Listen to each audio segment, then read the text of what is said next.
अब बात करेंगे शंकराचार्य अभिमुक्तेश्वरानंद की, जो काफी चर्चाओं में हैं। और सवाल ये कि आखिर उनका जो पहले से कि वाकई में मिस्ट्री से भरा हुआ है। दरअसल देखिए, काशी जहां हर गली में अध्यात्म बसता है, जहां हर घाट पर आस्था की गूंज सुनाई देती है, लेकिन उसी काशी में आज एक मठ को लेकर बड़े बड़े सवाल उठ रहे हैं। क्या केदार घाट पर श्री विद्या मठ दरअसल एक शीश महल है? क्या यहां 5 मंजिला भव्य इमारत खड़ी है? क्या छत पर बना है स्विमिंग पूल?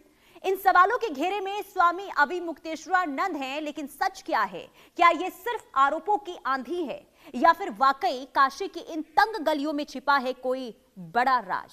आखिर क्या है मठ या महल की इस मिस्ट्री का सच? रिपोर्ट के जरिए दिखाते हैं।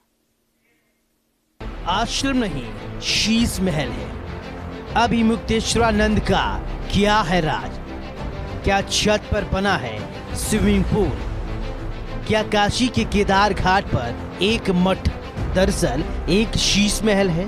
क्या यहाँ संगमरमर, एलईडी और कालीनों से सजा 5 मंजिला साम्राज्य खड़ा है? और क्या इन दीवारों के पीछे छिपा है कोई सीक्रेट दरवाजा? आरोप गंभीर है, नाम बड़ा है और सवाल बहुत है। ये सभी आरोप लगाने वाले हैं आशुतोष महाराज। उनका दावा है कि मठ 5 मंजिला है, ऊपर स्विमिंग पूल है, शीश महल जैसी भव्यता है। सिर्फ इतना ही नहीं, एक किताब लेखिका जो 2 महीने तक आश्रम में रही, उन्होंने कई सवाल उठाए। केदार घाट की ये गलियां इतनी तंग कि 4 पहिया वाहन मुश्किल से पहुंच पाए। सबसे बड़ा सवाल यही कि क्या यहाँ किसी 5 मंजिला महल नुमा ढांचे का निर्माण संभव है?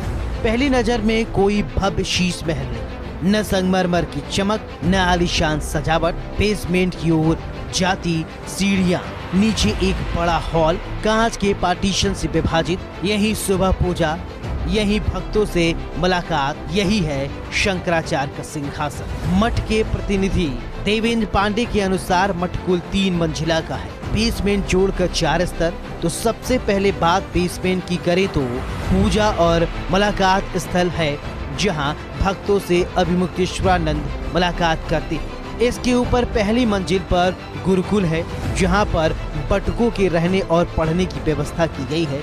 दूसरी मंजिल पर रसोई घर है, जहां पर मठ से जुड़े लोगों और विद्यार्थियों के लिए खाना बनता है। तीसरी मंजिल पर सत्संग और स्वामी अभिमुक्तेश्वरानंद खुद रहते हैं।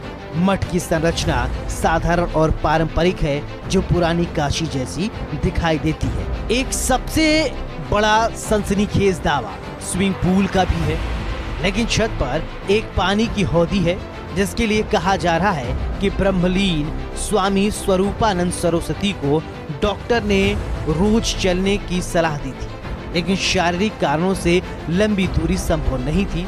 इसलिए ये हौदी बनाई गई ताकि पानी में बैठकर पैरों की हलचल कर सके। आज ये हौदी खाली है, उसमें रखे हैं पुराने कागज और सामान। तो क्या स्विमिंग पूल की कहानी सिर्फ सनसनी थी?